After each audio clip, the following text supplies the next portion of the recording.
Hi there. I'm going to read a book called The Statue of Liberty. I love the Statue of Liberty because I grew up in New York City, which is where the Statue of Liberty is, and I used to pass it all the time. And every time I would see it, it made me feel proud that this country has so many different people in it that make it really special. Okay. The Statue of Liberty is one of America's most famous landmarks.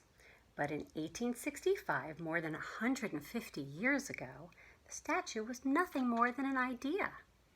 A professor in France, which is a country far away, wanted to give America a special gift for its 100th birthday to honor the friendship between the two countries.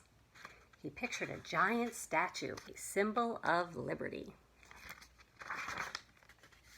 The professor told everyone about it at a dinner party. A sculptor who was there liked the idea too. Yes, it would be a giant statue of a woman named Liberty with one arm raised high holding a torch, which is a great light to shine through the darkness. There's the party.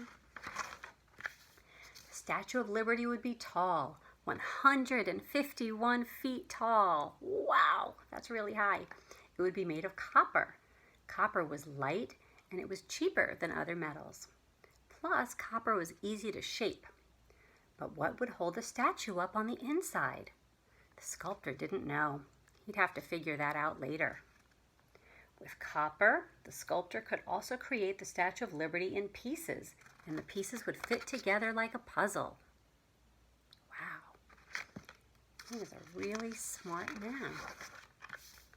He started with a very important part, the torch. A team of men worked for months to get it done. What was the rush? The professor and the sculptor wanted to send the torch to America.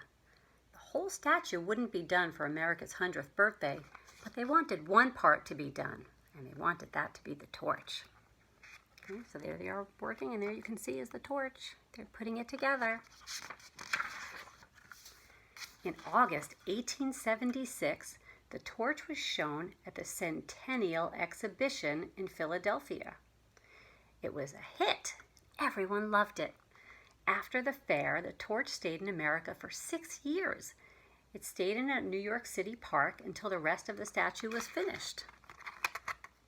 I didn't know that. I'm learning so many things.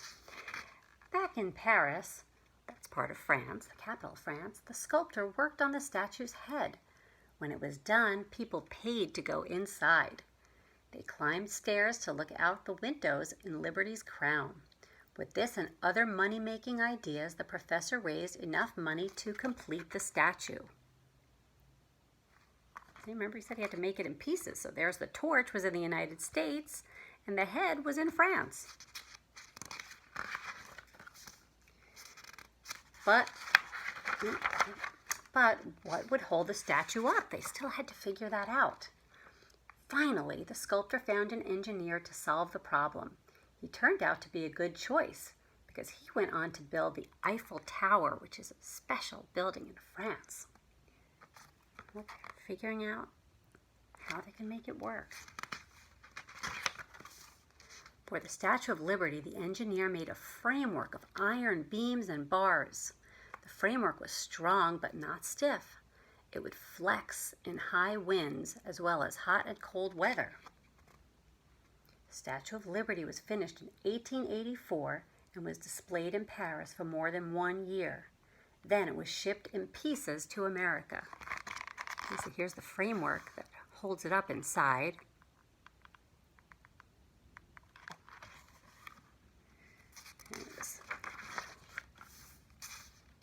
Okay, the statue would need a base to stand on. America would have to pay for that part. But the United States government said no. Some people thought the statue was silly.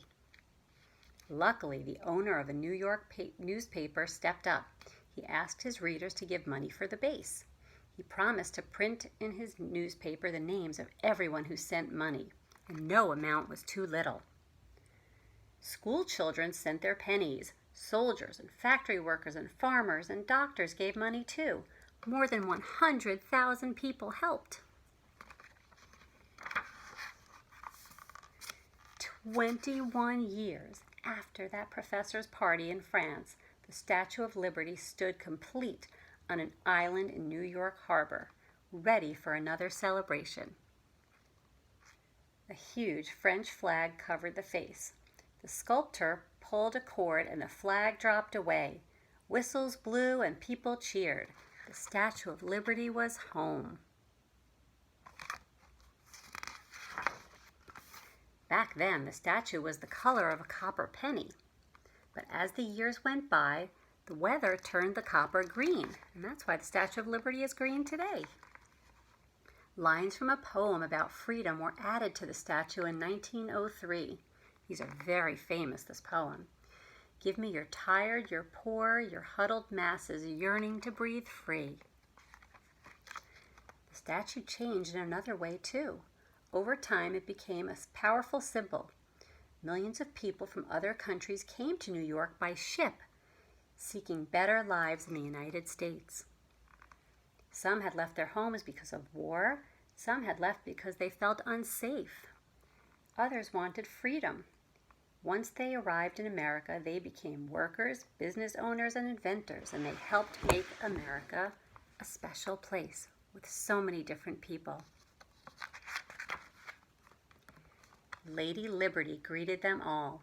To these people, the Statue of Liberty stood for America and stood for hope and stood for freedom. She still stands for those things today.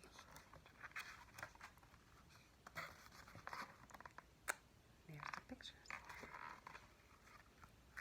I hope you get to see the Statue of Liberty one day if you haven't been there yet. Bye.